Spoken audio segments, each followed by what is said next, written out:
Just believe us, we trying to teach you the rights to read you. It's just procedure, baby. Trials, instruction, procedure. AWS gon' teach ya.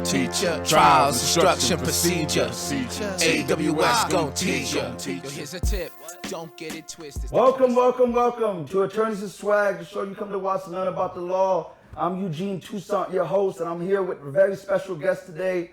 Introduce yourself to the audience. My name is Emil Rodriguez. David Ourlicht. Germain Thompson. And we have probably the most important episode of our series so far. We are talking street encounters, what's in New York City called DeBour's street encounters, or federally Terry stops, but basically when police stop you. And we're going to discuss all the levels in which a cop would have to have suspicion to interact with you. And we're going to break down every single level, and it's just going to be a very important episode. So, Emil, introduce you to your audience. Tell me your background. My name is Emil Rodriguez. I grew up in Queens. My interest in law started, my interest in law started when I was in high school. I was harassed a lot by the police. Eventually, I went to Queens College, graduated with a degree in political science. Now I work for the Legal Aid Society as a paralegal, and I'm also in law school at the CUNY School of Law. David? David Ourlicht. I'm from New York City, born and raised, Manhattan. Was a named plaintiff in the Floyd versus City of New York case, which challenged the unconstitutional practice of NYPD's stop, question, and frisk, DeBour's stops, Terry stops. I'm currently an attorney at a private firm, Aguilar-Spinelli. Before that, for the last 6.5 years, I was a public defender at Legal Aid Society in Manhattan.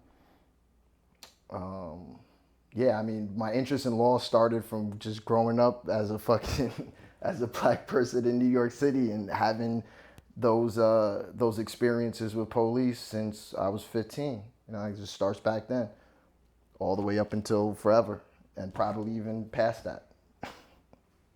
Germain? Yeah. Thanks, Eugene. So me, I'm a community liaison, and I got into this line of work because my best friend was killed in a gang shootout. Right, that happened in 2010, and at that point, seeing my uncles in and out of jail for murder, seeing friends killed throughout my childhood, being on that side of myself, doing things, terrorizing my community, it came to a point where I was like, this can't be normal. Like, what can I do to change the mentality of my people? So I started my own nonprofit organization called Take It to the Court Foundation, where I use basketball tournaments as a way to send a message to my people, because who don't love basketball, right? Especially in our communities, that's what we do. We like going to play basketball. So I started these tournaments nationally, and the objective was not only to put that message out there, but two, also to raise money for children who may have lost their parents to violence, to go toward their college aspirations, to let them know, like, hey, you may have lost your father, you may have lost your mother to whether it was jail, to whether it was gun violence, whatever the case may be, it's still people out here that care, and we want to make sure that you succeed in life. At that point, I was in a limbo, and I ended up getting a job at the Legal Aid Society, where I met you all. And at that point, I was just support staff. I was in limbo, didn't know what I wanted to do. And then this community organizer position came up, and I thought it was a calling. So I was the first community organizer that Legal Aid Society hired. I built out their organizing team, me and my boy Victor. And then again, I was in limbo again, like, all right, I reached my ceiling, I reached my peak, what I'm gonna do? And then another position came up. So December 16, 2022, I say is a historic day in New York City because I was appointed by the Southern District of New York by the Honorable Judge Annalisa Torres as a community liaison to work alongside the federal monitorship over NYPD stop, question, and frisk practice. So I know that was a lot, but I do got a story to tell, so I just wanted to give y'all we got more than enough time, baby. I actually want to, if I can, I just like something you said that really hit me, realizing that the way life was, right? The normal of shit was crazy, right? Yeah. Like and like I had that moment as well. And it happened to be a little like in law school, and I'm with my peers and like my first year, and I'm taking classes and I'm starting to really have an understanding of something that I knew on a, you know, I don't want to like on an experience level, not like just what I felt, but like what I lived through, what people that I cared about and loved and my peers lived through, you know, what my family like, and it hit me, and I was like, oh, this is not, most people don't have these experiences. Most people do not have these interactions with law enforcement. Like most interaction with law enforcement people is like just easy. It's never violent. It's never intimidating. It's never disrespectful. It's never degrading. It's never, you know, scary. It's usually, and that kind of hit me, like how affected, like I thought walking out my house and preparing for a police interaction, which I still do it to this day, was normal. Like I couldn't conceptualize a world where like that didn't happen, that I did not have to like phone, keys, wallet. What am I gonna say if I get stopped by police? How am I gonna, you know, so on and so forth? And it's just, you know. You know what's so funny is that, speaking to that exact thing, I remember when I got to college, right? And I went to the College of Monsignor Vincent, which is the Bronx, but I dormed. Even though it was 20 minutes away from my grandma's house, I was like, I'm gonna dorm because fuck it, have a good time, why not? And I remember being on that campus and realizing that was the first time that I got out of constant vigilance. Like I need to be head on a swivel. Like I'm either interacting with cops or I'm interacting with motherfuckers who might jump me. Like I was like, this shit's nuts. This is how white people live. Like this is nuts. There's no danger. You don't have to. Danger's not a constant. Like you don't have to be dangerous all the time. Yeah. And I just remember just going like, damn. It's like the same thing with cops though. It's like we live in an environment in which that shit ain't normal. No. Like I mean, the danger is not normal. The cops harassing you is not normal. I'm going through that now. I'm in school right now. So to David's point, it's like I see it right now unfolding right in front of me, and like other people are surprised with the experiences that I've had growing up in New York City. And unfortunately, you know, law school is catered to a certain group, and I'm a very, you know, there's not that many people like me in those circles. So when I speak about my experiences in class, everyone's so surprised. And, you know, I'm like one of the very few people of color in those areas. And it's, you know, it's kind of sad, you know, to see, you know, only people like me having to deal with that issue. Yeah, and we're all from New York City, right? But like, this is an American problem. This is not specifically a New York City problem. We just happen to live in the largest, most militarized, most aggressive, most funded police force in the world, which NYPD has motherfucking fuck it. We're cool with cursing? Hell yeah. I'm a sailor. Has outposts around the world, in Israel, in Europe, and all these to train other police force how to be a paramilitary, you know, dominating, you know. So like it's intensified here, but you go to any area in these 50 states, and you're gonna experience this type of overaggressive, dominating policing. I mean, this is how police interact with the public a lot of times. I never, ever, and I've lost a lot of friends to violence. I'm no square, you know what I mean? Like, I've never, ever feared my community. Any community that I ever was associated with or a part of, I never had that fear. My fear has always been with law enforcement. I can comfortably walk through and walk in any hood in New York City or anywhere in the fucking world and be calm, cool, collected. I'm a man, I know how to handle myself. I'm not afraid of my peers. But law enforcement that's the issue, right? It's the complete control and power and license to kill that they have and that they use. And you go online and look at any police video, right? Like interaction video, like those brave souls that are out there filming cops at every turn, and you can get a sense of what type. There's a joke, and it's like only certain type of people become pedophiles, and only certain type of people become cops. You know? It takes a certain type of fucking person to want to go out there and do this type of shit to their, and like in New York City is crazy because we also have a lot of black and brown police officers, and a lot of like the first time I was beat by a police when I was 15 in my building, it was by a black and a white cop. I happen to be black and white. I don't know if there's like a correlation there, but like that like so the last time I got arrested in 2018, it was by 2 black officers. You know what I mean? That case ended up getting DP for Declined to prosecute. For yeah, the, sorry. For the layman. I'm speaking. What's that? Inside baseball. Right? But yeah. Sorry, I say that. I lost train of thought. So let's. You know what's so funny is I can feel the energy. Like I think we've all been through so much that like in talking about it, it's bringing up emotions that we weren't even 100% sure was there. You know what I mean? Yeah. But let's. Germain, explain exactly what is your position and what is the purpose, how does it function?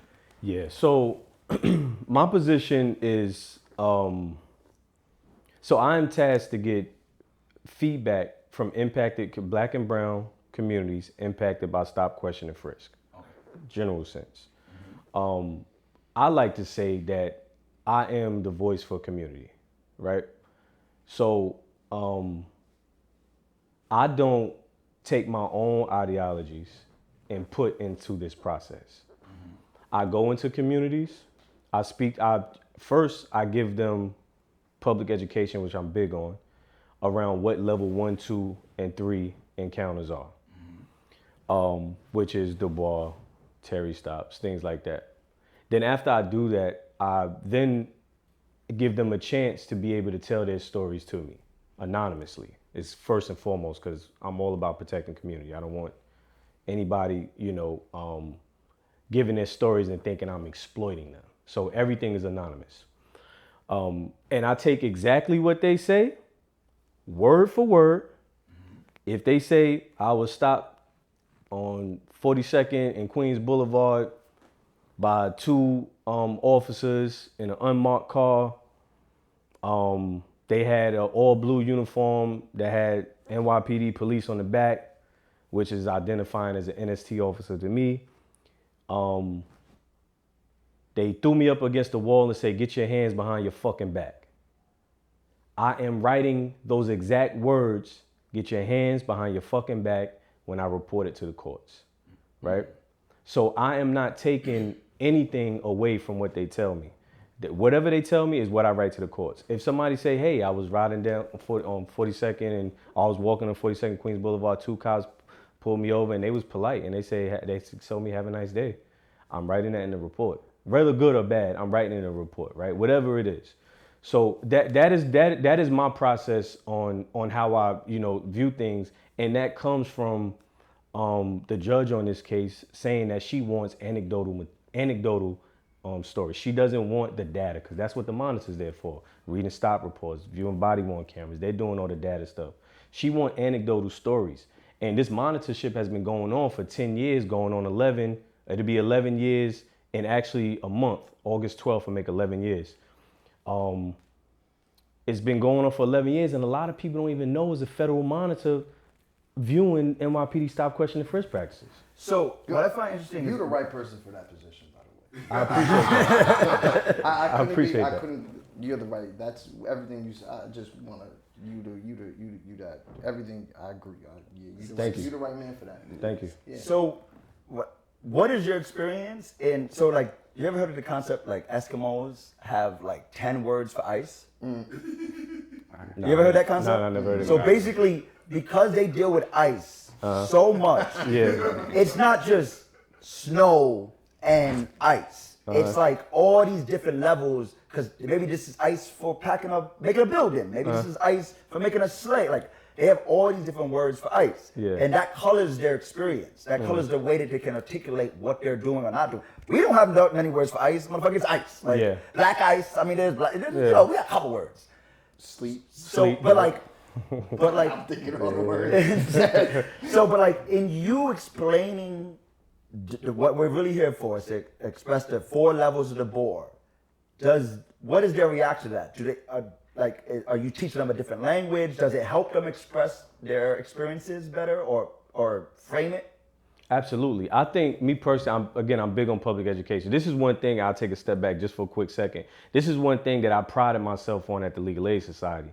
Because when I got to Legal Aid and I became an organizer there, I was trying to figure my way in that space because it was never an organizer at Legal Aid. So it wasn't no model to what the hell I was supposed to be doing. So when I got in there and I started learning about all these laws being passed, bills being passed that was affecting our communities, I'm like, who is telling community this? So I started creating ways to make workshops out of it. When the marijuana laws passed, I created a workshop on your rights with the new marijuana law, and created a workshop on how to get into the business, right? Teaching them both sides of it. So in this case, I'm like, I can't go to community and ask them, hey, tell me your experiences with Stop, Question, and Frisk. Oh, I was stopped yesterday. Oh, what happened? Officer came up to me and asked me, did I see what happened around the corner? Because it was some fight or something. Okay, actually, that's not a stop. So now I have to educate community members on what the different levels are. That is a level 1. That's not a stop. So in order for community to give me proper feedback, I have to educate them on what a level 1 is, what a level 2 is, what a level 3 is, so that when I'm reporting their stories to the courts, I can articulate, well, this was at level 2, this should have happened, officer did this wrong, officer did this right, X, Y, and Z. So I feel like, I think it's a... Sorry, I think I look at that actually a little bit differently. Right, technically, legally speaking, you're correct. Level 1 is not a stop. It's inquiry. It's asking questions. Yep. How are you doing?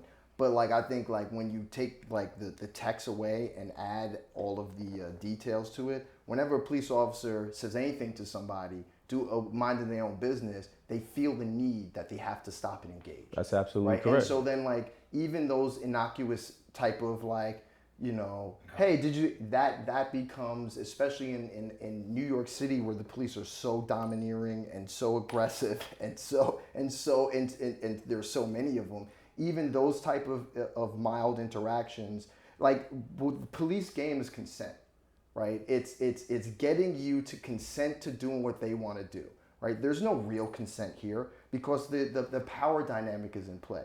And so like I think like all of these police interactions are, it's not just to see how you're doing. It's not to be, I've never felt a police officer a part of my community, a peer. I've always felt them as an invading force. Like you can't go to any projects in New York City and you got spot towers, like prison towers that they erect. You have spotlights posting up places. This is an invading force. These are not members of the community. You cannot pretend to be part of the community and talk to me like an everyday person when your presence in my neighborhood, in my community, is that of a military occupying force. So all police interactions, and people are really surprised when I say this to them. If you're walking down the street, hey, excuse me, I'm not excuse me, I'm not hey, I'm not answering to you, I'm not stopping, I'm walking away. I'm not because consent is police officers' #1 tool to turn around and screw you with it. Anything you can and say will be used against you. Yeah. Anything you can. So let's break it down so the audience can follow us, right? Mm-hmm. So every encounter with a police officer falls into four levels. Yep. And actually there's actually a level 0 in theory, but there's 4 levels, right? So can you tell the audience what are the levels? So it's level 1, 2, 3, and 4. Objective credible reason is level 1. Mm-hmm. Founded suspicion is level 2. Reasonable suspicion is level 3, and level 4 is an arrest. Which is probable cause. Yeah. Right. And it's funny because when I was preparing for this episode, the literature I was reading the memo that I was reading, it started off backwards, and I was kind of like, well, like, why are you starting? Like, initially, it didn't make any sense to me, but when I started reading it and prepping, I realized, oh, it makes more sense because you're going from certainty to uncertainty. So I think it makes sense to start at 4 because 4 is the simplest thing. It's probable cause, right? It's more likely than not that you've committed a crime. I can establish that in multiple ways. I can see you commit a crime. Someone could report that you committed a crime, right? Like, as long as I think you committed a crime, more likely than not, I can arrest you. Yeah. So that's level 4, right? That's like you said before. In theory, we feel like we're always there because we feel like we could be arrested any second without a drop of a dime. Yep.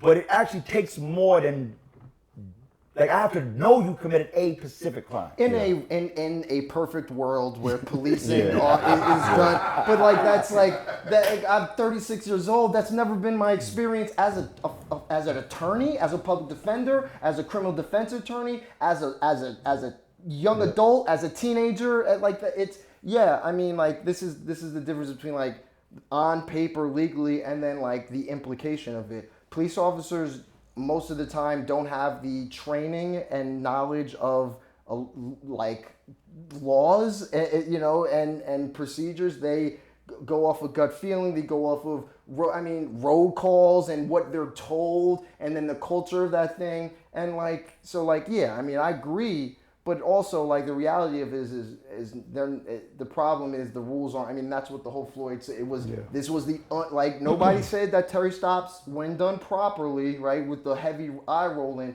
is not unconstitutional. The problem is the New York City's police department's implementation of these stops was unconstitutional. 4th, 5th, 14th Amendment. And it was done at such a high volume in its height, and even now, with no real numbers to back it up, you have this thing where like police aren't following the procedure to a T because of all these other like factors that go into it. And I'd love to live in a perfect world. Yeah, I'm in Crim Pro now, and we've been talking about how police practice over time develops. It's always changing, and there's new technology and things every day that change the way they make arrests, the way they interact with people, and the way they could look into people's lives. And police take advantage of that because it's a gray area. And then they'll use these new tactics to snoop around in your life. Consent. I mean, it's most police interactions is done by consent. Mm-hmm. They use it's not even knowledge of the law. They lose their power to get you to do things that are not in your interest. And that's why I said like even these level 1 stops are problematic because of the history, the past experience, and just like. Before you can just have a regular conversation with me, like my neighbor or the Aki. I don't know if it's Aki from the bodega or whatever, whoever it is, right? Those are people that that they see you, that interact with you on a human level. Like police in these communities, in all communities. That's not the interaction, and maybe like for like other people in our society it is, and like I have a hard time understanding that, and that's not my reality, and that's not millions of Americans, that's not millions of New Yorkers, hundreds of thousands of New Yorkers' reality. Just to speak on that, right? Because every time I do a workshop, what I do, I set the tone with these 3 words, right? There's your rights, right? There's the realities, right? And then there's your responsibility, right? So I always set the tone with that because I want folks to understand I'm speaking from your rights, but we know the realities, right? But then it's your responsibility to equip yourself with the information that I'm giving you, right? And so that way you can protect yourself through these encounters. Now you know that when an officer tells you something that you could just keep walking because he's saying, hey, excuse me, hey, excuse me. You could just keep walking, right? Yeah. But the reality is that most people feel like they're gonna clam up, they're gonna stop, they're gonna feel like it's a stop, right? So what he's saying is exactly correct. So I always like to set the tone with those three things because that's super important. So we started at the top, probable cause meaning arrest. So before that, which is probably the state of New York City, is what's called reasonable suspicion, which it's supposed, what's important the audience has to understand is that to get to reasonable suspicion is no light thing. But the fact that cops think that you're are always there is insane, and that's kind of why we're here talking about it. But reasonable suspicion means that I have a strong suspicion that you are the person that committed a crime that I know about. And I just haven't 100% confirm it. So because I have this suspicion, I can do as much as stop you, I can hold you, I can wait for the witness who's gonna be able to go from reasonable suspicion to probable cause so I can arrest you, to show up and identify you, right? And if what's important is that if it is a violent crime that I'm suspicious of you, for my own safety, I can search you. Now, Frisk or search? Frisk. Pat down. Frisk. search, yeah, search. Frisk. For my own safety. So that is level 3, right? Now, where it becomes interesting, right? Because those are kind of the more well-defined levels. And those are the levels that we kind of feel like we're almost constantly interacting with. But in truth, there are more important levels, 1 and 2. How would you explaining 1 and 2 to like your audience? 1 and 2? So I always use real-time scenarios for community members. I try to do that, and I try to give them different examples. So one example, like I used earlier, say a fight happened, officer might come up to you, hey, did you see anything, right? I also like to use this term, non-accusatory questions, right? So a question that they're not accusing you of something, how you doing today? Did you see anything? A fight happened around the corner, do you see anything? This is what we call a consensual encounter. You could say, officer, I didn't see nothing, and you could just walk away. Or you could look at the officer and just walk away. Like, it's a consensual encounter. You do not have to interact with the officer at this point. Level 2 is where it gets tricky because it's like a real gray area because at level 2, they can actually ask you for consent to search, right? But they have to have a reason to get there. That could be 911 calls. That could be furtive movements, right? It could be, like so. And I want to pause right there because I know this is going to be a great conversation, right? Furtive movements. So how do we define furtive movements?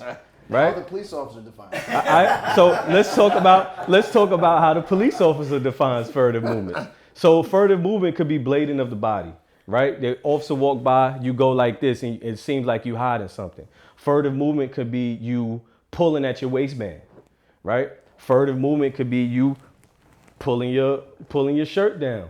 Furtive movement could be you changing directions when you see the cop, right? Those are all your constitutional. Furtive movement sounds like being alive. Being alive. I mean, that could be it. But right, what is the definition of furtive movements, right? That would get you to that level 2 suspicion. Again, a level 2 is still a consensual encounter. An officer comes up to you at level 2. Hey, where you going? Now we're talking about accusatory questions, right? We went from non-accusatory questions, level 1. Level 2, we had accusatory questions. Hey, what's you got anything in your pockets? What's that bulge right there, right? Accusatory questions, right? Officer, I don't consent to a search. Am I free to leave? Right? Officer at that point has to tell you yes because it's a consensual encounter. You turn around and walk away, right? Now it can escalate to level 3, but different things. But I definitely wanted us to have that conversation around furtive movements because I think that's like that gray area. So it's a catch-all. I mean, furtive movement is a catch-all. It is a subjective thing that a police officer can then say, sometimes post hoc the stop to justify whatever it is that they may have, whatever contraband that they may have found or not. Furtive movement it's a catch-all. I mean, it's a way for it. It's just a road that needs to roll. 100%. It's a lubricated path that police put like you just slide right into going into your pockets, right? And crime rate in those areas affect those encounters as well, don't they? But what do you crime consider rate a high crime area? Well, from my experience, I mean, it's police traffic certain areas. There's a lot more police traffic in certain areas, but we've been talking about this in class, and we're talking about that. It sometimes when, for instance, like when you flee unprovokedly. I don't know if I'm using that word the correct way, but. Yeah, it depends on the crime rate in that area, and if the police officer sees someone fleeing in a high crime rate area. So this I don't mean to, but this word high crime rate area is another one of those police words that they use like furtive. It's fake. It's bullshit. Yeah. There's no stats to back it up except for police's own stats. Like I guarantee you this: if you have undercover police officers in Wall Street firms and like, you know, all of those scenes, you're gonna get drug busts, you're gonna get corruption busts, and then does that become a high crime area? Is it the fact that police have that like almost every single project has a fucking police station either attached to it or down the block from it? I mean it's high crime areas is just over policed areas of communities of color. That's what it is. So like. Once again, the system is designed to self-justify its own actions, and that's the mess we're in. So I think what's important, because I think I 100% agree with what you're saying, and the reality is, if a number can create a rule, and you're the person that controls the number, don't you create the rule? And I think that's what you're saying, is that you determine if this is a high crime area, because you arresting motherfuckers for nothing. Yeah. If you want to go arrest a bunch of white people for nothing, it would be a high crime area to be in those areas. Yeah, like he said, if you go to Wall Street and you see someone fleeing, is that officer going to continue to pursue that person? But see, there's a rule to fleeing too within DeBour. I don't speak about this rule because the reason why I don't speak about it is because what's the analogy you used earlier? It's a term of art. No. Boy with the dog. Yes. So basically, look. I think let's put it in context, right? Flight, when attached to this conversation, it is a level increaser, right? What that means is that if I'm at a level 1 and you run, I'm now at a level 2. No, that's not true. You can run at a level 1. No, you can run. You can run at a level 2 too, because they're consensual stops. I mean, you can always at a level, walk away. But at a level 2, it escalates to level 3 if you run, because they have founded suspicion. Understand what I'm saying? To detain you and then question you. Flight. The art of running away from where you're currently standing, right, is a level increaser. Yeah. Meaning that it can take a 2 to a 3. Absolutely. It can take a 1 to a 2. It can take a 0 to a 1, right? Now what's important, and this is like the most important you can understand as an audience member, is that whether it took a 1 to a 2, right, or whether it took a 2 to a 3, is why you're doing 5 years in jail right now. That's the reason you're in jail. Yeah. Because when they chase you and they search you, right, they are going to the best of their abilities, argue that at minimum they were at a 2. Because if they can successfully argue that they were at a 2, that flight took them to a 3. Yep.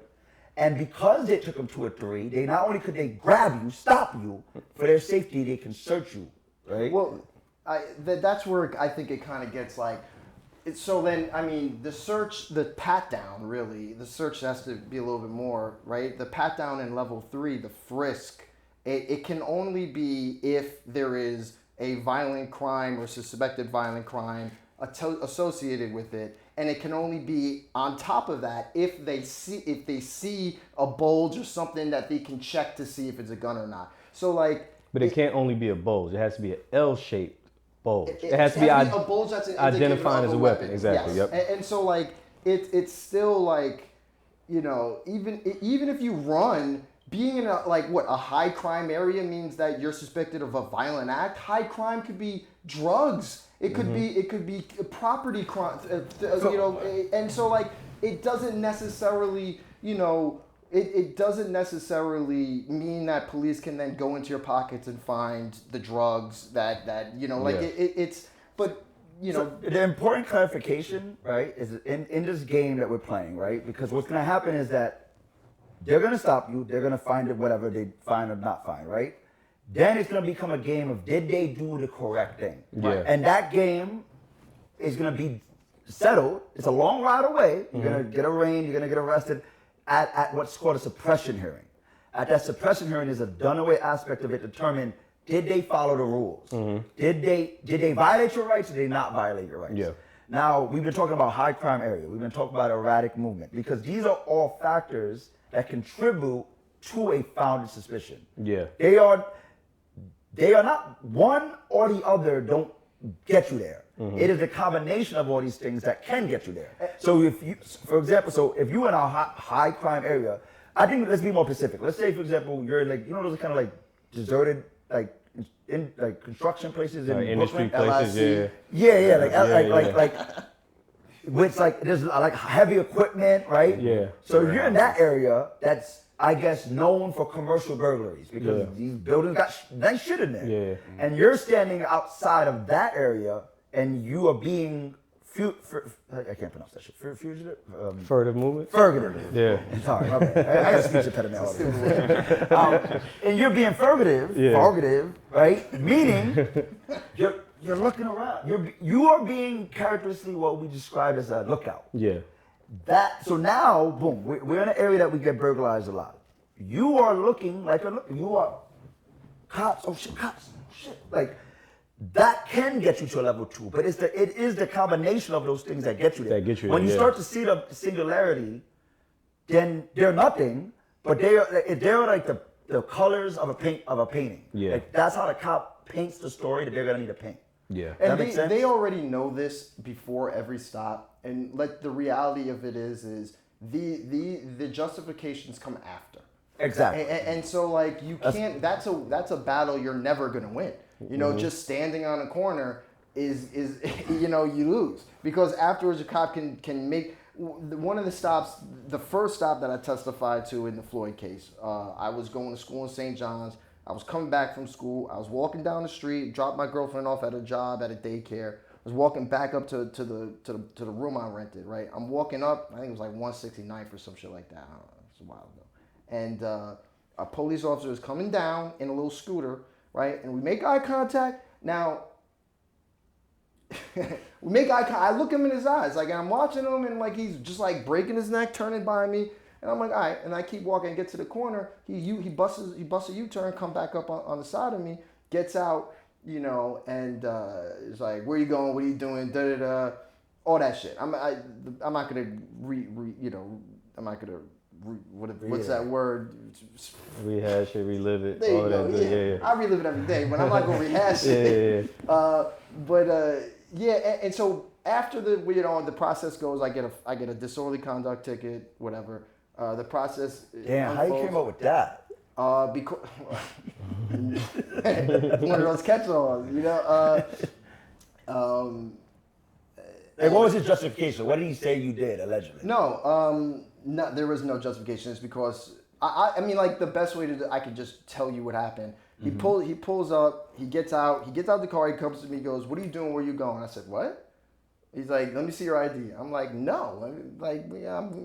He goes, "Well, it looks like you have a gun on you." Now, at this point in time, this isn't my first rodeo, and I've had violent experiences with the police, right? So whenever a police officer says, and this is one of these other catch-alls, right, it looks like you have a gun on you, right? I immediately put my hands up and I take a step back, and he comes and he pats me down, right? And then I said, well, now that you got my information, let me get yours. And I had a notebook on me because I was fucking in school, and I started writing his information, the car's information, and at which time backup came. He goes, "Now you're getting the full treatment. Get against the wall." He puts me up against the wall, searches me, takes everything out of my pocket, throws it on the thing, has me sit there, runs my name, is like, what's your address? I'm like, you want the address that I'm living at here? You want my mailing address? She goes, mailing address. So I tell him, this street and this avenue in Manhattan. He's like, you can't live there. You can't live on 3rd Street and 4th Avenue. You can't, it doesn't work that. And I had, and then he says, tell me again. And I tell him again. He goes, you keep lying to me and I'm going to charge you. I'm like, and I had to break it down for him. Avenues go like this, streets go like this. You can live on an avenue between streets. And then, you know, like, I don't know, he's from Long Island or some shit. It's my guess. Because how do you not know that? You not know that. Right? Somebody from New York City. Yeah. That's crazy. And then he proceeds to write me a ticket for disorderly conduct after that interaction. The ticket was to justify the stop, it was the post hoc reaction to him being, you know, RoboCop or whatever the fuck. So I know exactly what you're saying, but break down post hoc for the audience. Like, what does that mean? After everything is done, after, you know, he's back in his station, he's writing up his reports, he's now justifying his actions through his legal, retroactively. Yes, retroactively. And maybe I'm using post hoc wrong. No, you're using post. I don't really Yeah. know. Post hoc is one of the words I don't use a lot. So I think I've heard other lawyers say it correctly, so. but it's not really. The words not important. Is what do you like? What are they doing? Right. Yes, So I think they're what you're justifying doing is, their actions after the fact. And then so I proceed to I fight that disorderly conduct case. I remember I was in Queensboro court, right? And I'm in front of a judge, a black judge, and he's like, they're offering me an ACD and I'm not taking it. And my justification was like, I didn't do nothing wrong but walk. And the ACD means if I don't get arrested again in 6 months, like I have any control over that, then this will be dismissed. I'm like, no, that's setting me up for failure. And so when I denied it, the judge got so mad at me and said, hey, you're disrespectful to a cop and this, and that, and I'm gonna make sure all this shit. The case got dismissed. I wasn't budging. If I was gonna fucking do 15 days or whatever the fuck he was gonna sentence me to, he threatened to sentence me to, then I was gonna do it. But I wasn't gonna do what they wanted me to do. The case got dismissed. I joined the CCR. We start suing the city, and then we get the paperwork.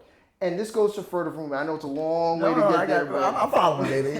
We're gonna try to keep you on top. On the police report, what he wrote, the justification for making contact with me is when I'm walking up 196th Street, he sees I'm gonna stand up, a 3-foot long bulge on the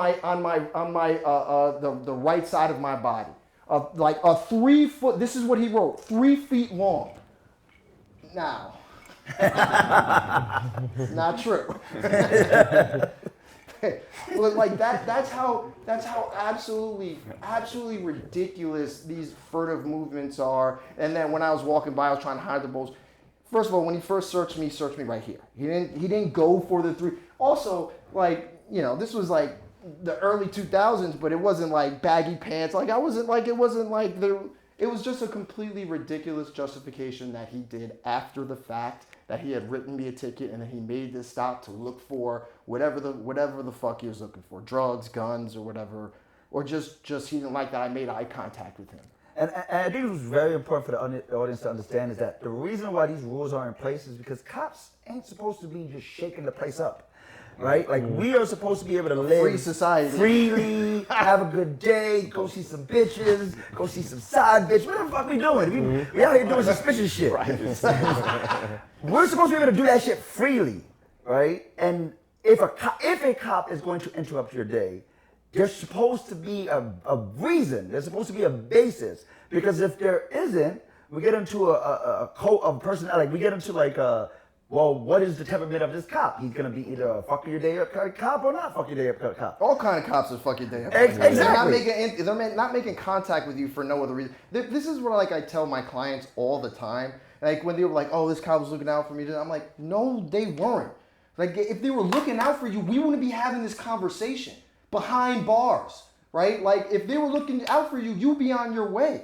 The idea that like a police job isn't to arrest and investigate and then produce this evidence to the district attorney's office so that they can prosecute you is like we're lying to ourselves.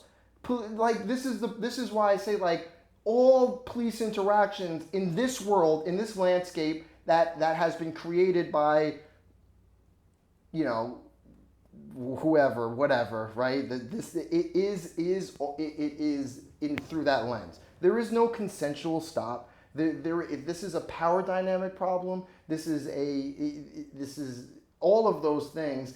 and I'm losing the train of thought. But No, I got so tell us about the process of getting involved in that case, because you said CCR. I don't Center for CCR. Constitutional Rights. Yeah. Oh, I didn't know that. Yeah. So I was like, oh, you just throwing out the abbreviation. Yeah. So, Oh, that's an abbreviation. so how do you like break that process down? How did you get involved, and what did it mean to get involved, and what was the result? So like I said, I tend to not start with that story because I like to start with the first time I was beat by the cops, and I was 15 years old, and it happened in my in the hall, like through the first two doors in my building, right? And that moment was the beginning of will be a lifetime of these type of negative police interactions. Like when I was doing the thing for the Floyd case, and I do interviews, and be like, how many times you get stopped? 20 more? It becomes such a mundane part of everyday life that it's not something like it's not something you can keep a tally of.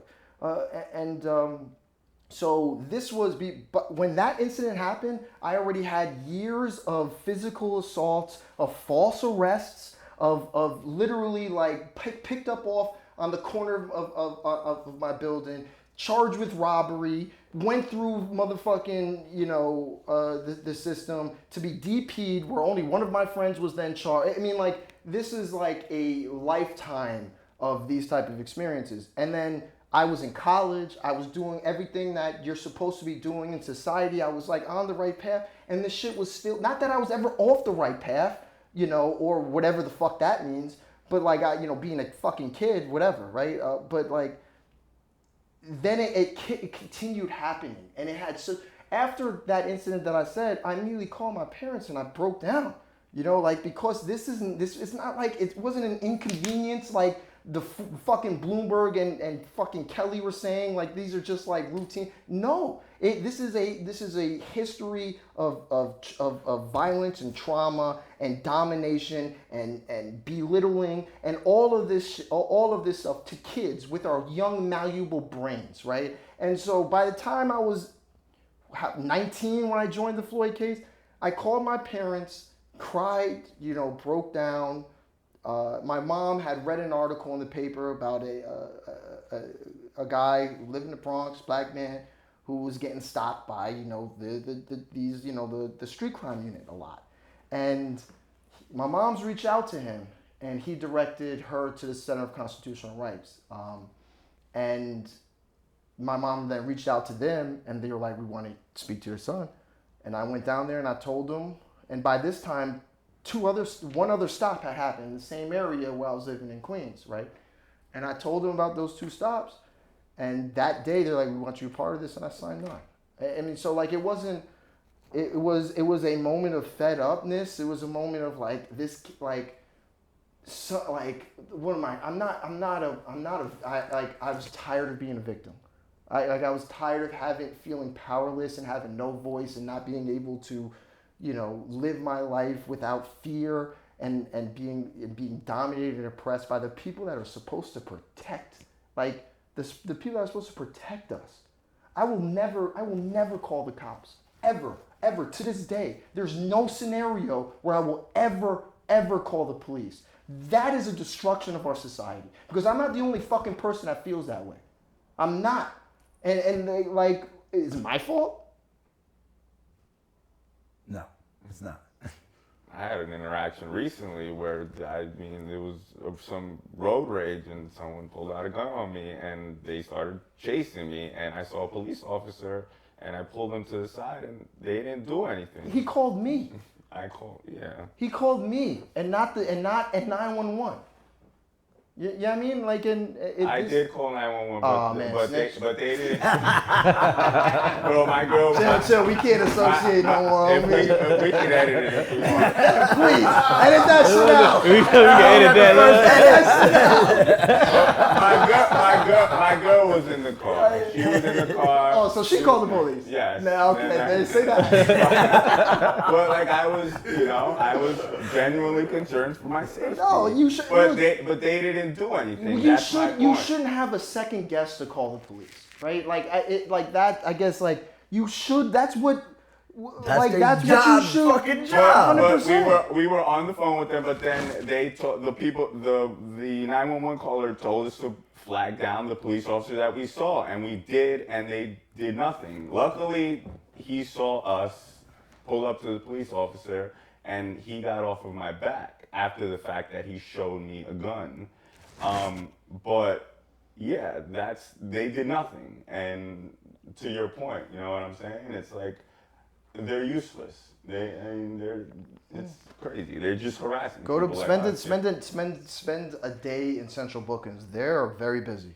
And any Central Bookings in this city, they out there arresting people for bullshit all the time, right? But I do hear this anecdote a lot. You know, where like people a crime happens to them, they go to the police and they don't do anything. I have a client who has a case, and he was assaulted. There was a gash, there was blood, there were injuries, visible, noted. He called the police immediately after. They showed up, and they said they couldn't do anything. That's a load of shit. I've had clients that have clearly self-inflicted scratches or like a mark that get arrested for. So like. Yeah, that happens a lot. Police are selective with what crimes they think they can or cannot pursue. So I've been doing this job for 10 years, and I've never understood what makes one and what makes two. Like, I'm just like, because it's like. 1 times 1 is 1. It's like. 2, my bad. Facts. Like, what I'm trying to say is that, like, it's like, I've had, like, the amount of times I've had, like, yo, but I called the cops. Like, I'm the one that called the cops. I don't understand how I'm getting arrested. I called the cops. I'm the one that said this is what happened. They get here because this bitch looks sad. I'm arrested. I'm getting arrested. This is crazy. Yeah. But the problem is that like in these levels, right? Like it really does come down to the training that police get. And I think you could talk about their training because like they have so much discretion to decide what's what. Training's half of it. It's culture and mentality. That's the other half. I mean, you can train people one thing, and then when you get behind closed doors with your peers and you have your supervisor or your superior officer going out there saying the shit that we've heard that have been recorded by good cops and exposed, like training goes out the window. And your job and your career and culture and being and feeling connecting to this gang, you know, like it becomes more important than, you know, following the motherfucking, you know, the rules as dictated. And like it's a double. It's like yes training, yes de-escalation training, yes knowing like their boundaries, the rights of citizen training, and then there needs to be a culture shift. And it starts from the top down and it starts from the bottom up. It needs to completely. That is, I think, the competing factors, and we have to really hold both of them up at the same time. I think that was super important what you just said, the culture, right? Because essentially, when you look at what officers look for in communities, right? Let's use it. You know, I love using examples. So, what our kids right now, what they love wearing? Jordans. Nike Tech suits. Nike Tech suits. What else? Hoodies. Hoodies. The shiesty masks. Shiesties. Yeah. Right? Shiesty is ski mask. Oh, okay. Let's call it a shiesty. That's what That's what the kids call it. They call it a shiesty, my wrist right? game is up. I know. Yeah, right? So you got Nike Tech suits, hoodies, shiesties, right? 90 degrees outside. Officer see a kid with a shiesty on and a black Nike Tech suit. He fly. Well, what's going to happen? He's at level 3.5. You see, so what is that doing? Is that criminalizing a culture? Yeah, 100%. 100%. Which our culture has been criminalized forever. So that's slavery. So that's my point, right? We as a culture are being criminalized for what we wear, for the music, the music, the way we talk, like all of that stuff. So you look at you know, the drill music, right? We could use that as a perfect example, right? These kids don't understand the the things that they do and say in music and do and say on social media, videos, and all of that stuff, how that get them caught up in RICO cases. That's a whole different conversation. But I'm just using that as by the comment that you made about with the culture shift. Well, right? I want to piggyback. I want to piggyback because so yesterday, and he actually witnessed this. Yesterday, I got a call, 11 o'clock, clients being produced at Queens Raymond's, right? So I am on the LIR heading back from my job, fucking team building event. And I get the call, I'm like, I'm 1 stop away from Jamaica and I'm 3 stops away from Kew Gardens. So I'm wearing a polo, some 95s, and like, I don't know. Jeans. Actually, not proper court attire. Okay. And I run all the way to the court and I get there and I'm like, well, I already talked to him. He was like, I was like, yo, you by the area? Can I, if I need to put on, a fucking suit and like a tie over my ball shirt, I would do it. And I go there and I go down there and I let the court know I'm here and stuff like that. And I'm just like, I'm just gonna ask if the judge is okay with me appearing like this. And I was able to get the case called. I was able to get my client out. She was happy. And then I'm hopping on the train. I live in Queens. I live in the fucking Long Island City, that neighborhood that popped up 10 years ago. And I get on the train at Kew Garden on the E-Tram, I'm heading down, and I'm dressed like normally. I'm not dressed like an attorney, but I have my court file, the court paper, the arraignment packet, and everything like that, and I'm reading it. And these 2 police come onto the train, and I have headphones on, but they're not playing because I'm reading it, and I just like have it on because I'm sneaky like that. Keeping game, who's talking shit? Right? And so like I'm reading my shit, and I notice like the cops come in, male and female. I took a picture, sent them, and like they come in there, and I hear the cop talking about, yeah, people always getting out of Raymond's, and hopping on this train around these times. And he looks over at me, and he's looking and reading the paper, and I look at him like, mind your goddamn fucking business. And then he looks and he turns around. I'm like, and then like I didn't realize they were cops. And then I see him walk away and I see the vest, right? Cause like, and I'm like, oh, detective, officer, but like, he thought I was a person. I just got arraigned and I just got out of jail, right? Like, and that is it's why, because I wasn't wearing a fucking suit. Like that's the whole like immediately. Then he started looking at me like a criminal. And then so he started he went to the back and I watched these cops watch me the whole train ride. You know what I mean? And that goes back to that the criminalizing of cultural behavior. If you don't fit into this lane that you're supposed to look like and supposed to talk like and supposed to act like, you're immediately guilty of something. I spent my entire teens and 20s being criminalized for sleeping. On the train? On the train. Because if you don't understand this, cops are just looking for a reason to search you. Yeah. They finding a reason, they looking for a reason. And when I had to go through character and fitness to become an attorney, the motherfucking taking up 2 seats on the train summonses I've gotten in my fucking life is fucking insane. I've got one for walking from train car to train car. Talking about criminalizing.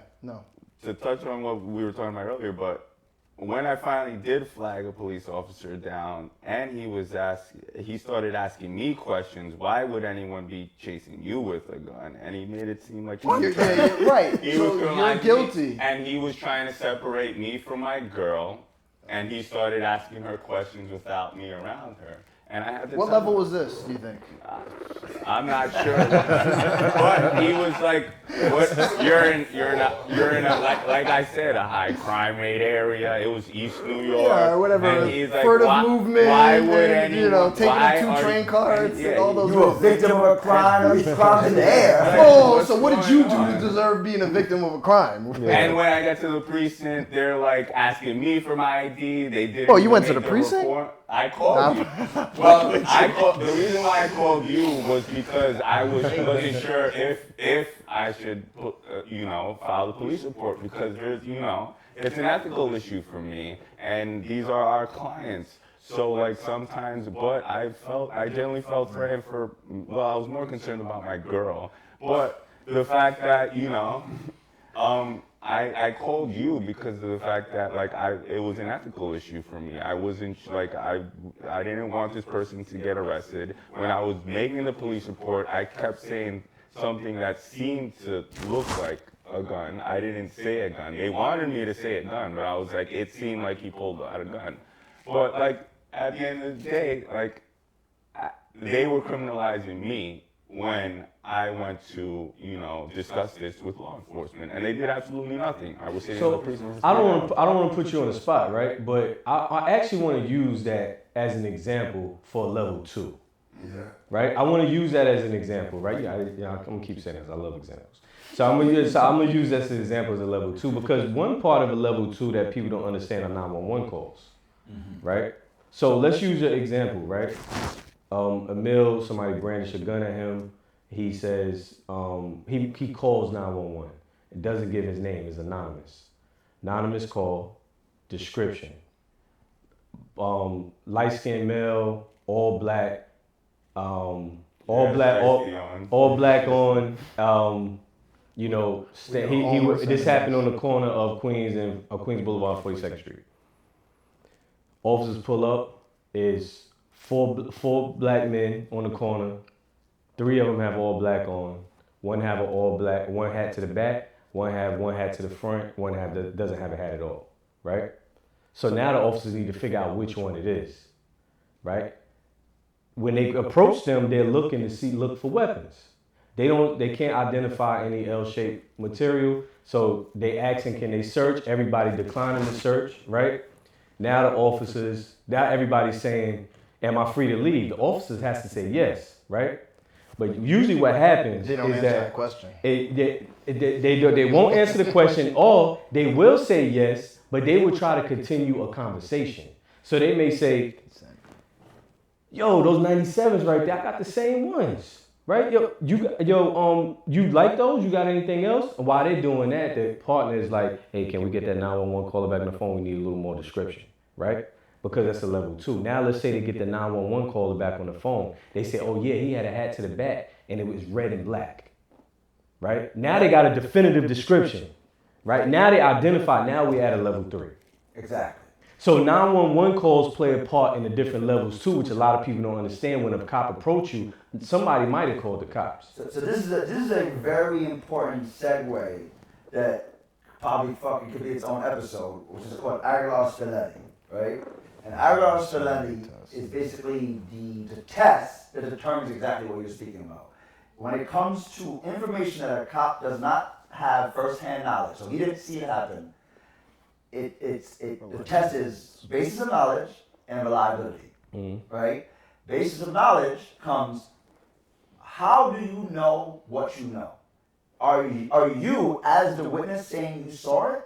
Or are you the grandmother that's being told by your grandson that he just got jumped, so now I'm calling you to tell you what happened to my grandson, and my grandson said it was this person. Right? Also, anonymous or not anonymous, it plays a factor in Aguilar-Spinelli test.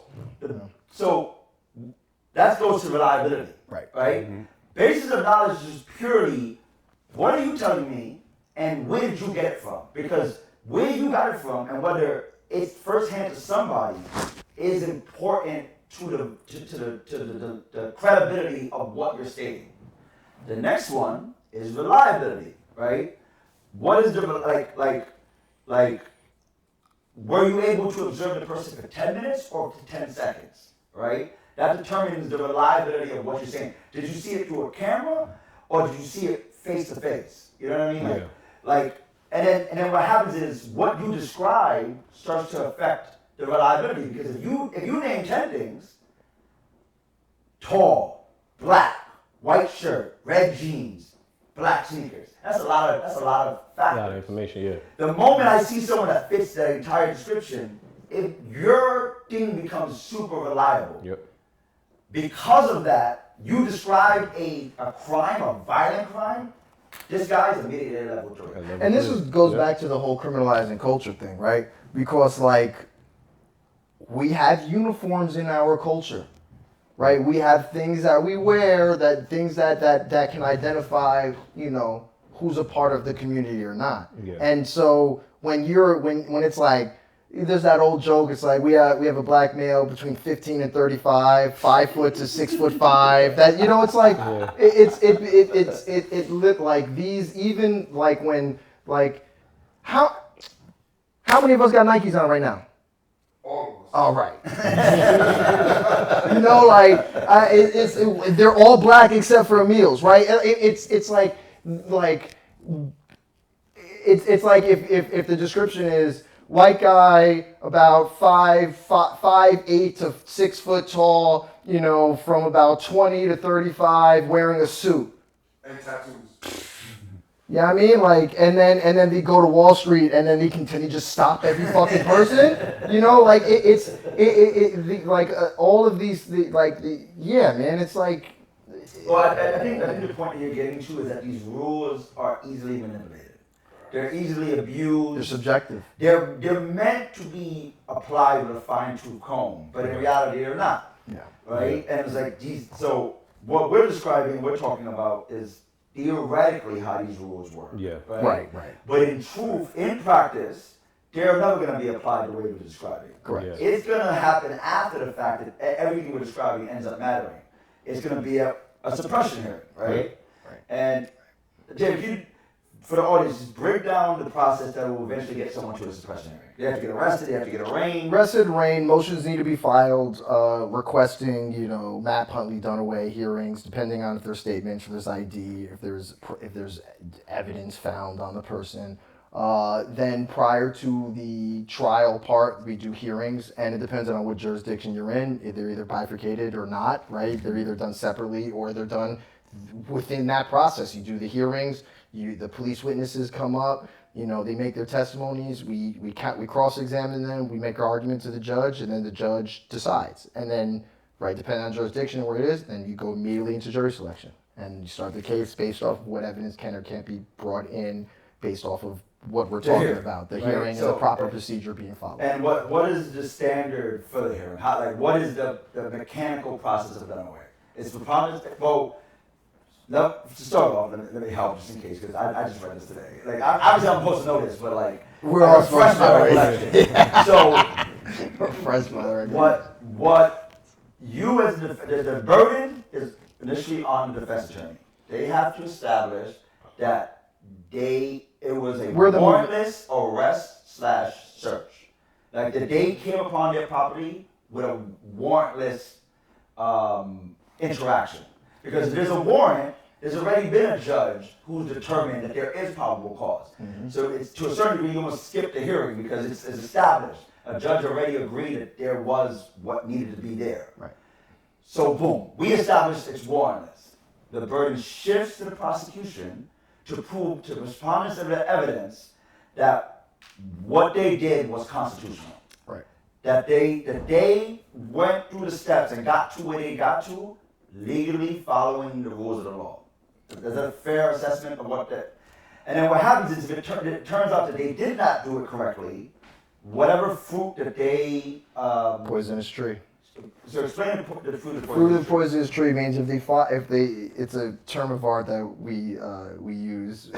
if they break the procedure they're supposed to follow in any step of their constitutional abilities to do what they do, then the fruits of that arrest, right, the gun, the drugs, or whatever it is now can't be used at the case, right? It becomes fruit of the poisonous tree. You can't eat it. You can't use it. It wasn't done properly. It wasn't grown properly, so it gets thrown out. Exactly. And then, in truth, depending on the charge, and I would say a lot of the percentage of the cases that, especially in our community, it's always about possessing something illegal, right? Like the Dunaway hearing is about what you had a gun, you had drugs, it becomes, or property, you stole property. Sometimes the property is itself not illegal, but it is evidence of a crime, such as a beer can in connection to the DWI, right? It becomes, can that be used against you or can it not? And if, for example, let's say the whole crime is gun possession, if the gun gets suppressed, then the whole case is done. The case is gone. Yeah. So, I know you guys have a connection because the results of the Floyd case directly created your job. Can you explain that process? Essentially, yeah. So there was Floyd. The Floyd case was the first lawsuit around and what that NYPD had that happened with NYPD, where it was Floyd and then Davis. I think Davis came after Floyd. No, Davis was first. Davis was the housing, and then because I was a part of the Floyd case, and that was. So Davis was first. Yeah. Davis was first, then Floyd, then Liaison. So it's three different cases essentially, right? So these three different cases covers three different areas. So the Floyd case, it covers your everyday what we're speaking about, street encounters, right? So street encounters when it comes to stop, question, and frisk are your level 1, 2, and 3 encounters. Davis comes with stop, question, and frisk on NYCHA property, and it includes Clean Halls Act. No, that's not Clean Halls. That's Liaison. Okay. So Davis is stop, question, and frisk, and it adds the extra layer trespass enforcement.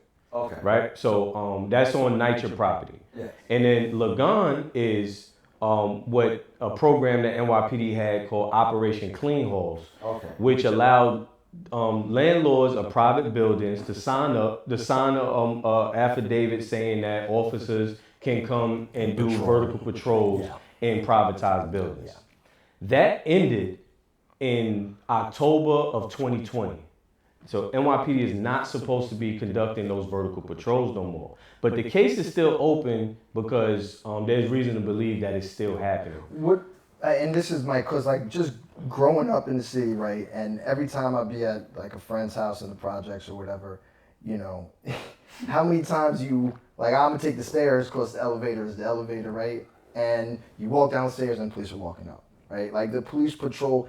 I don't know this, and I don't know if you or anybody does, but like, is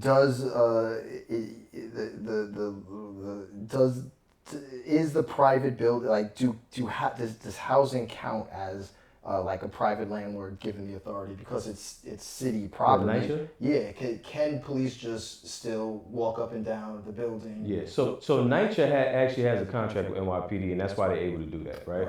So that's why they're able to do vertical patrols. That's why you see the towers. That's why you see the lights. That's why you see them. They are custodians of the property. Yeah, that's why they're essentially. But they're just members of our community, not like the prison guards that are keeping people into communities that are, underserved. We're talking the way we wanted to be and the way it is. Yeah, right. Yeah. But then you have this stuff that's happening now with NYCHA that they're becoming privatized. They're getting these privatized managers. Yeah. Now the question is like, how does that change that dynamic? Now that they're being privatized, but they're still considered NYCHA, right? But what happens when now it's a private company comes in to manage these buildings, and let's say in another 5 years, they done got rid of everybody because of the gentrification, and now it's no longer NYCHA buildings no more. Now it's privatized buildings. How those vertical patrols are going to work then? That's just like a future conversation. I like throwing stuff out there to make people think. But yeah, essentially that's what happened, right? These three cases happened. We know police don't police the majority neighborhoods as they do minority neighborhoods, right? So if what you said happens, police are never going to do those type of vertical checks anymore because preying on the low-hanging fruit is police's, that's their bread and butter. So let me take it a step deeper then. Yeah. What I'm saying is that it's happening now, the privatized buildings. It's happening now. And East Village was one of the first ones to do it. Yeah, and then a lot is happening in Far Rockaway as well. So so what I'm saying is that why are they able to still do vertical patrols now that they have privatized management? That's what I'm saying. You know what I'm saying? Not further go right. And it's still black and brown community. But now when it gentrifies, is it still going to be happening? Let me just add that layer of what I was trying to say with it. So yeah, all of those cases happened. August 12, 2013, Judge Sarah Schindlin ruled that stop, question, and frisk was unconstitutional and that a federal monitor would be put in place. Federal monitor was put in place. His name was Peter Zimroff. Peter Zimroff died a few years ago.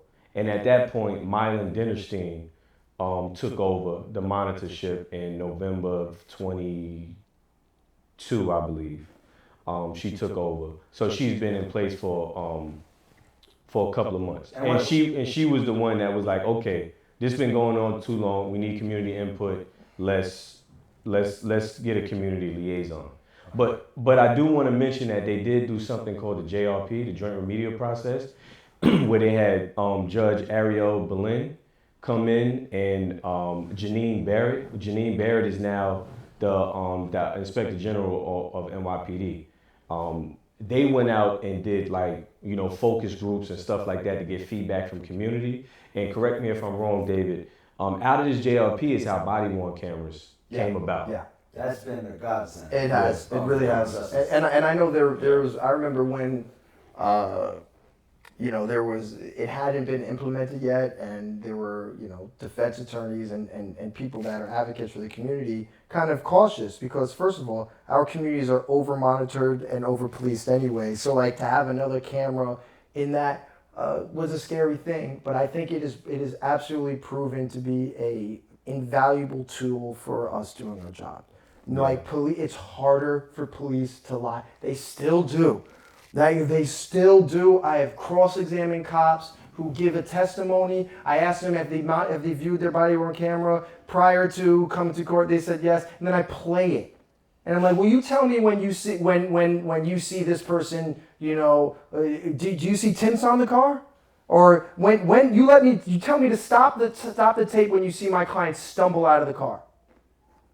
Right, so they still lie, but it is right. The body-worn camera has become After the first minute of that, there's no audio, right? Yeah, which is also So I love those questions because I love explaining to people how body-worn cameras work because a lot of people don't know, right? So people think when that first 60-second lag, people think that's when the officers activate the body-worn cameras, but that's not true. So body-worn cameras, they run on this 60-second loop. So they run for 60 seconds, they delete the 60 seconds. They run for 60 seconds, they delete the 60 seconds. When you hear that beep beep, that audio kick in, that's when the officer activates his body-worn camera. That 60 second that you don't hear anything is just a minute prior to what happened before they activated the body-worn camera, so that it shows, what the officer was doing before. Now it was one point where it was only 30 seconds, right? And then they transitioned from 30 seconds to 60 seconds. They figured 30 seconds wasn't long enough. And it was a case that came out, I forget the name of it, but this officer forgot that it changed to 60 seconds, right? So he was counting, waiting, he counted, and he activated at 45 seconds. And that 15-second period, it showed him planting drugs in somebody's car. And he lost his. I think it might have been the same with the weed. Yeah. So that's fucking nuts. So that 60-second loop is super important. To see what the officer is doing prior. It's interesting. I've watched so much body cam footage, and in police vehicles, there is this sticker on the passenger side, front side thing. It says, "Should your body-worn camera be on?" And I've never I always wondered. Maybe I'm gonna ask a cop one day. On the stand where I can, I can get you where I got you, my house now. Is it a reminder for exactly what you're saying that should you have a camera? So be aware of what you say or what you do. Should it be on? Being like you turned it on and you're back into the car and now you're saying whatever you're saying. Should your camera be on? Or is it a reminder? I don't know. I look at it as an insidious, way to keep police, above, 100%. So not for good reasons, right? But it's just a little anecdote. But so what I was saying when body-worn cameras first got introduced, I was like, my client's about to go from a lot of gray to really innocent or really guilty. It's like it helps and it hurts because it can hurt. If you really were doing a lot of fugitive shit. I can't say it. You know what I mean? Furtive movements. Furtive movements, and you really do fit the description. Yeah. And you really did have giant gun bulge in your thing. The body worn camera's gonna show it, and you kind of fucked. But the funny thing is, it's better to know you fucked than to know not you fucked. Yeah. Oh yeah. Right? Oh yeah. And then vice versa, if you truly innocent and you did not run, because like we said, running is a level jump, and it kind of fucks up the whole art of the Dunaway hearing. So like when does running start? Like does it mean briskly walking away? If I power walk, is that running? Like this like you have a constitutional right to flee. To run away, to walk away, to not be stopped, to not be bothered, to keep going on with your thing. Right, reality. Right, exactly. Yeah. Like, and it's like, I mean, and that's like when you're telling clients or people of their rights, and it's like, you know, as a lawyer, I speak very strongly about what you can and can do or shouldn't do. But at the same time, as somebody who is walking down and there's nobody else around and police pull up on me, my whole demeanor changes because I understand the violence, the power that they have, and you got to keep yourself safe, right? That is like, and this goes to reality and rights, all this stuff. But like, it's a complex. It's almost impossible, and the burden is on the individual instead of the system that, you know, arms and pays and you know, encourages the police to do the type of policing that we're talking about, right? That, you know, has existed before us experiencing it and will exist after us experiencing it, unfortunately. So Germain, what is the point of your role? And like, how does it accomplish or not accomplish its goal? So I think the point of my role is to end the monitorship, to be honest with you, right?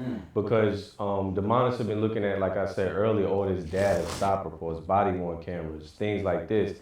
And if you read the monitor put out reports, or a couple of reports throughout the year. She just put out the racial disparities report, which speaks on 14th Amendment issues. Before that, she put out the NST report, which speaks about neighborhood safety teams, the unit that Eric Mayor Adams rolled out. She spoke about that, but in these reports, she's saying that NYPD is still not in compliance with the joint remedial process, right?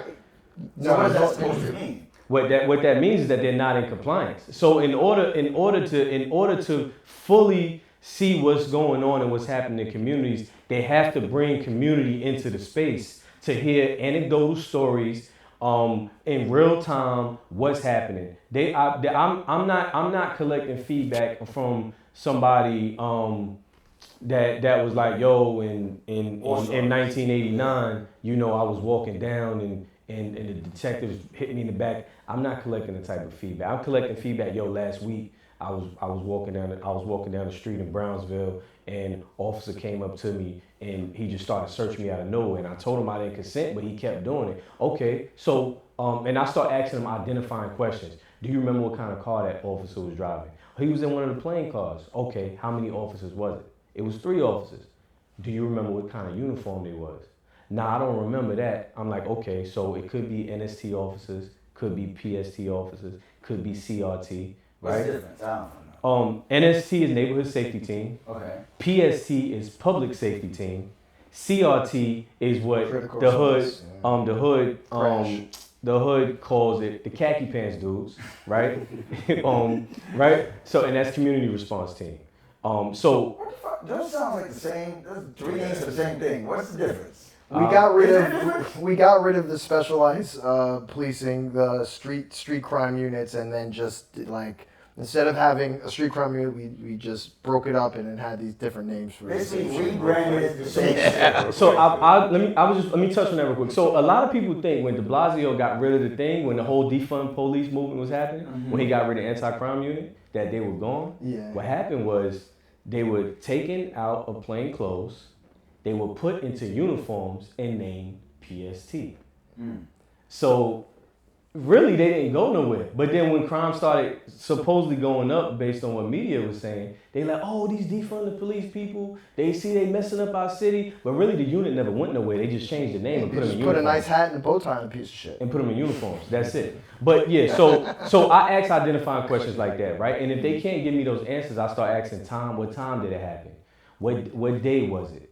Do you remember the location, right? Because if I get those identifying factors, then if it's if it was a problematic stop, then I could go to the monitor and be like, hey, I just got this feedback saying that, this individual, he was walking down the block, minding his business, cops stopped him, they searched him unlawfully. It happened 7:30 at night on the corner of Mother Gaston and Blake Ave, right? Or something, whatever, like somewhere in Brownsville.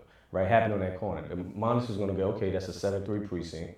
It happened around this time. This day, they're gonna try to pull body cam footage. They pull the body cam footage. They look at the body cam footage, verifies my story. Now they know what's happening in the 7-3, right? So that's how the process works. And the goal and the objective is for after we gain all this feedback and all this done, this is the most important part, is recommendations from community. How do they want to see their communities policed, right? I know abolition is like a big thing in the city, right? But we have to make steps before we could get there.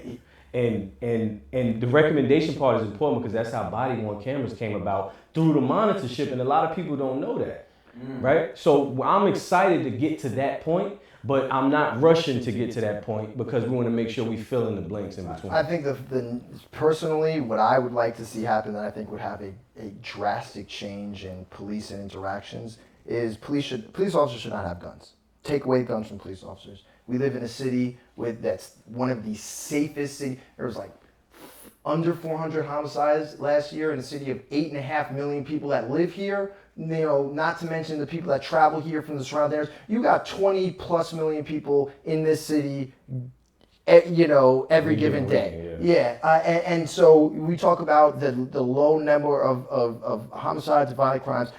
We have the strictest gun laws in the city, which I think are racist, actually, because you look at the highest demographic of black people and people of color, and we have even stricter gun laws than we do outside. So if I live in Nassau County, I can have a shotgun and a rifle, but I can't do that in any of the 5 boroughs. 2 minutes away. You stay in Elmont, 2 minutes away. 100%. I mean, and we know the history of gun laws, Reagan and the Black Panther Party and all that shit. So but we live in that place that has the strictest gun laws. We have in the state with the strictest gun laws, we have stricter gun laws, right? And so why do we have the 35, 36, 37,000 NYPD, the sheriffs, the Port Authority, the Transit Authority, the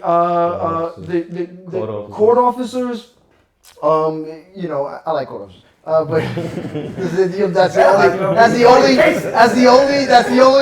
only nice thing I got to say about law enforcement. Correction officers are a whole nother fucking story. Yeah. You got bad attitude problems. I don't know. They always dealing with people. They're the overseers, so they got that overseer mentality constantly, and they can't really turn that off.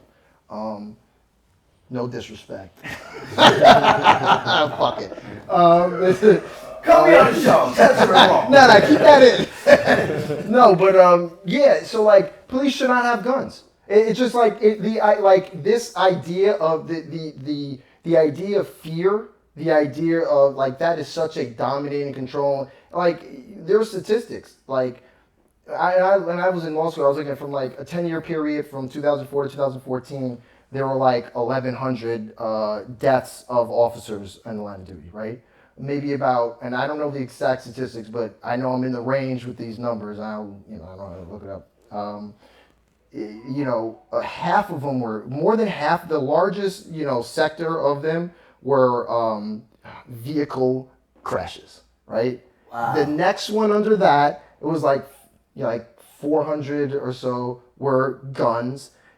Knives were 19, right? So but the clear leader, by 600 or whatever it was vehicle accidents, right? And this is New York City or not? This is the whole. So there were 1,100 and some odd numbers in the whole 50 states. Right? Wow. Where we don't have that's not that bad. And then when compared to how many people law enforcement killed, basically most of it is drunk driving cops. Well, we know cops like to drink and they like to drive and they're above the law. So I'm just joking, guys. I'm not.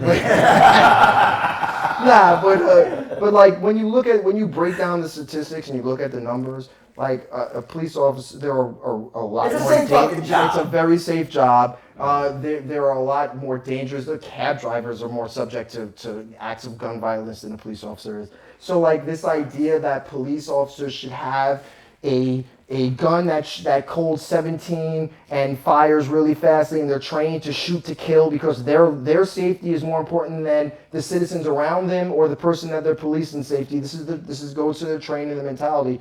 Cops should not have guns. If you want to have a very limited, specially trained unit, and I'm not talking about street crimes unit, but like SWAT that has gun, like let's look at like other places in the world now, they do policing.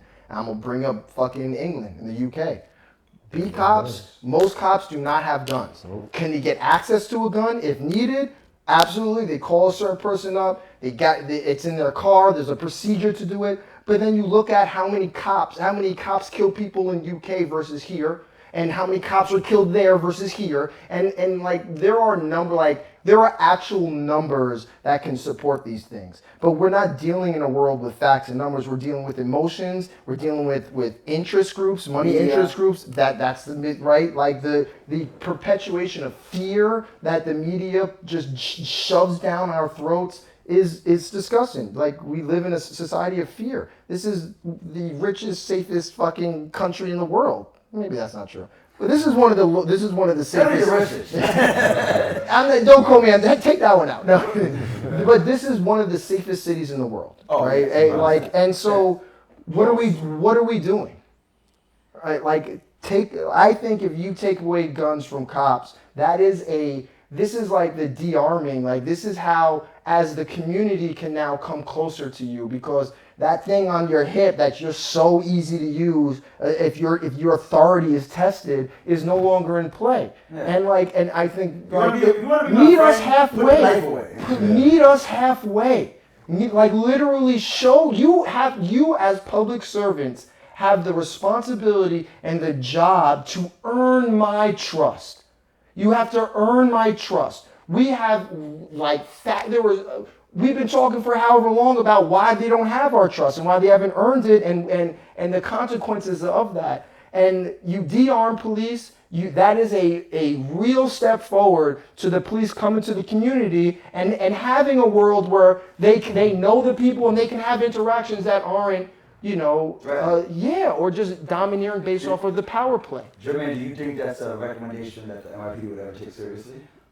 It's not whether the NYPD would take it seriously or not. It's whether the courts would take it seriously. The NYPD doesn't make the decision on the recommendations. The courts do. So explain that. Explain that. I don't even know. So the recommendations, we have let's say one of the recommendations from community members, and it has to be collectively. It could, let's say today, this is a recommendation David is making, and I'm really taking that to consideration. Now, if I hear 15 or 20 more individuals say the same thing throughout the whole 5 boroughs, that's going to be one of my recommendations. Now, let's say I take that recommendation to the courts, and the courts say, this is interesting. How can we implement this? Let's do a case study. Let's do a case study. Let's see what they're doing in the UK, right? The courts could have the say, okay, let's do a trial run. Let's start with one unit. Let's say one precinct. One precinct. Or let's start with community affairs officers. Take community affairs officers' gun away. Why do they have guns anyway?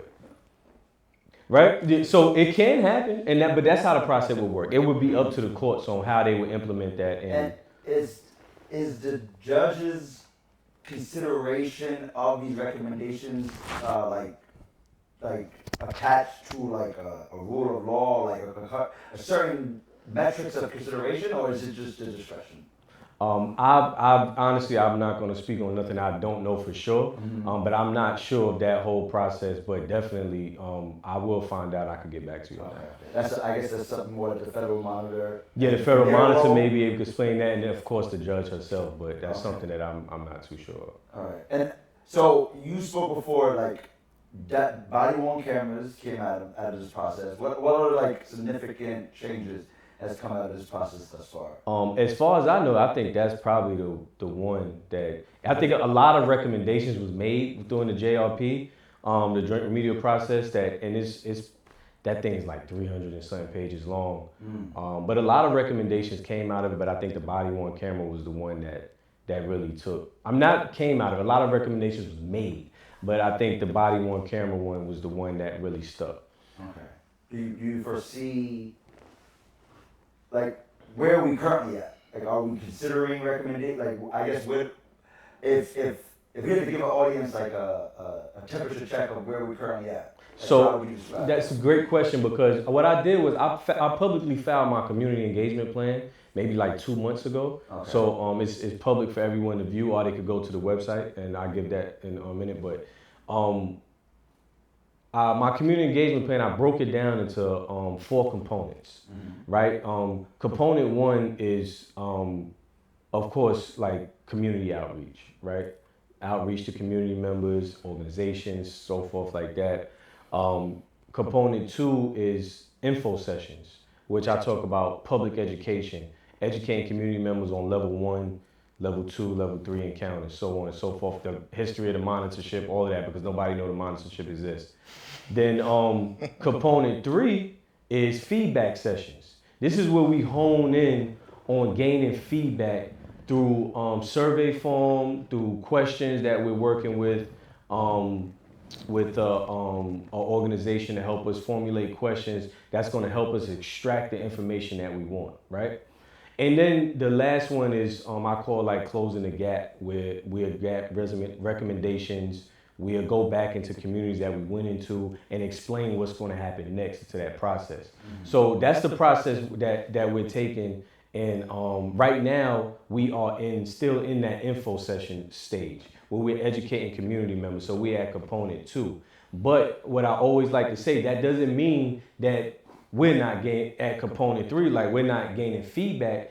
Is not linear. So we're always gaining feedback through it. I could have a community outreach meeting right now, and so one of the staff members like, yo, I just got stopped last week, and then I'll start asking them questions. I'm already gaining feedback, right? It's just that we structured it that way so that community members can visually see that we're taking this approach with intention, and we are serious about what we're doing, and we only get one shot at it. It's never been done before, so we have to take our time and we have to do it right. And what's been the community's response? Community, once they figure out what we do, like community, they're all in. Like, how could they not be? Hey, how can I be involved? What can we do to help? You know, it's not. I haven't had anybody just say get out of here. Yeah, get out of here. You know, this is something that always I think is an important thing to remember when talking about this situation.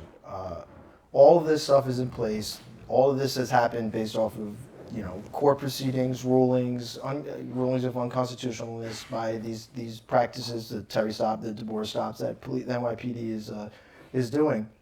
It wasn't just the 4th Amendment that the NYPD was violating. It was also the 14th, right? And that remedy the needle for that has not moved even an inch.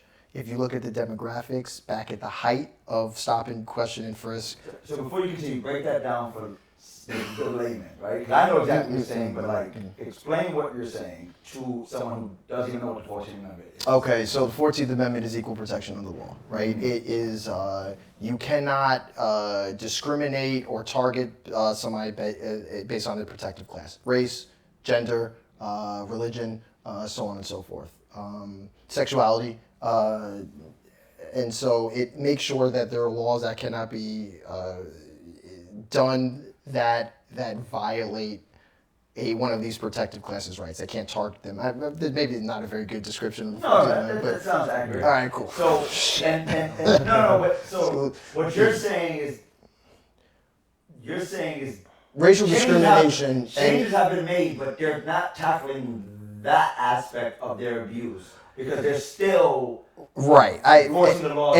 And the numbers actually relate this. In the height of stop, question, frisk during the Bloomberg era and Giuliani era, I think it was like 500, 700,000 New Yorkers were stopped, right? It was the numbers were so high that it actually meant that people were being stopped multiple times. Like it's higher than the demographic of the communities that they were targeting. So. Yeah, it's fucking crazy when you think. I didn't even think. It's a lot. 96% of these people were black and brown. Okay. Today it's 10,000. It's a little bit more because we got, Mayor Kopp in office right now. So it's increased. But even when it was under de Blasio and it was 10,000 stops, 15,000 stops, the demographics were exactly the same. Reported stops. Yeah, reported. Right, which are clearly underreported. But let's just use the numbers that they provide, right? The statistics are exactly the same. It's still 96% of the people that are being stopped, whether it's 700,000 or 10,000, are black and brown. Right, and this goes to, once again, culture, to societal. Like, the justification is, and we've heard it in media by the people in power, these are the people that are committing crimes. So real quick, I want to just talk about the stop real quick, right? Because I want folks to understand, since we are talking about DeBour levels, right? These stops, these reported stops, is at a level 3. Yeah, right. So that's what's being reported, level 3. So the 1 and 2s is technically not being reported because they're technically not stops. So the consensual encounters. Now they're being reported. Now they're being reported beginning July 1st because of an act that came out called a How Many Stops Act. That a lot of people don't know. The How Many Stops Act just passed July 1st, 2024. It was a great thing. It's really good. So now officers are required to report level 1 and level 2. Busy. Good. That's there. Then stop criminalizing and like stop policing the way they're policing. Right. I mean, and once again, the 14th Amendment has not been made there are 2 implications of it. There's overt acts, right? And then there's what's the word I'm looking for? Desperate impact, right? Where like they may not overtly be they're not overtly targeting a community, but everything they're doing ends up affecting a particular protected class. And it's not part of the charter, but they're basically it's like they're the racist who's out there on his soapbox, talking down about black people and those like cartoonish measures. That doesn't happen as much as the person in a suit who is talking about, well, these communities are the ones that are committing the crimes. And I mean, it's the code switching. It's how white supremacy, has evolved with the times and the pushback against it. The shit's still there. It's still happening. Like the fact that yes, there are 690,000 less people being stopped and subjected to this type of abusive, disrespectful, violent interaction with the police, but the 10,000 people that are still being stopped are still black and brown people, like at the same rate. The numbers don't lie. And we have to put those forward, and like once presented with it's hard to justify around it, and let those people, when brought out of the darkness and into the light, those who know. I mean, that's what has to be done. We have to shine a light on what is happening and show the numbers to back it up, because they're there. I think what can like help to see what that current state is by reading the monitor's report. 100%. Right, with the data show. 100%. Because she just released 100%. this report on the 14th Amendment issues, racial disparities report. You can find it on her website, NYPDmonitor.com. And just go through those reports. The numbers are there, right? And then I'll be releasing my first feedback report from community, my feedback report to the monitor from community. I'll be releasing that report publicly probably within the next 2 months. All right. Guys, I feel like we've only scratched the surface, but we've got a lot done. Yeah. I feel like we need to have a part 2 of this conversation. I feel like there's so much more to discuss, but I don't need time to digest what the fuck we just said. So I think this is a good opportunity to end the episode. But before we do, is there any last things you want to say to the audience? Anything you want to shout out? Well, I mean, try to, remember your rights when you're interacting with police. I mean, a lot of things that Germain and David spoke about are very important. I mean, it affects a lot of people like us, and it's affected me for a really long time. It's kind of a blessing in disguise, I would say, because I have the experience now But yeah, these things are very important, and we need to get them out there. It also affects white people at a large amount and poor white people throughout this country because they are the majority. Well, I mean, I think if the goal is correcting policing, we need those allies, because there are a lot of white people that have this understanding of what policing is outside of the city in places where they are the clear majority, and you know, these small town police units have tanks and shit like that. Like, we're not, like, we all need to get on the same page as a country. Shameless plug, holla at me if you need some criminal defense work done. You know, I'm gonna give you out my number, fuck it. Just call me personally if you need it. 917-572-8599. You know, you can also find me on my firm's website, Albert Scovall, PC. We're doing our thing, and you know. How you spell that? 'Cause Alber. Sorry, Alex. I didn't mean to put you on the spot, but Scovall. Skovlas. I think that's right. It's close around there. I'm dyslexic. Don't fire me.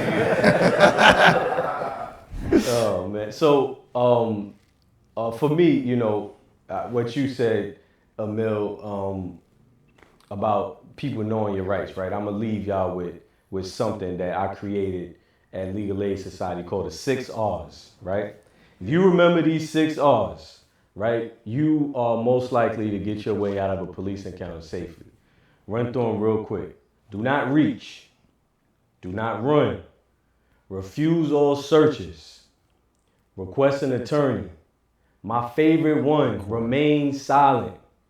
And the last 6 is refuse all drinks, cigarettes, food, all of that stuff when you get into the precinct, because they will use it to collect your DNA. 100%. 6 R's. Big truth. I want to add another R to that. Record. If you have the ability, when every like, that is so important. It changes the demographic for police. There are apps that you can put on your phone. I'm not gonna shout them out until they want to hit me up, and then, you know, maybe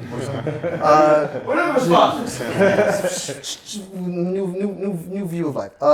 There are apps that you can put on your phone that record, that save, even if the cop takes the phone, that sends it to a place where it can be protected. Recording is not just something the police can do; it's something you can do as well. You have rights to do that. First Amendment rights to do it. You should. And also, all of this advice is safety first, right? Yep. We can be subject to violence by police officers. And you have to know set and setting, time and place, people around, all this stuff has to dictate what you're doing, because you can't fight this fight if you're dead.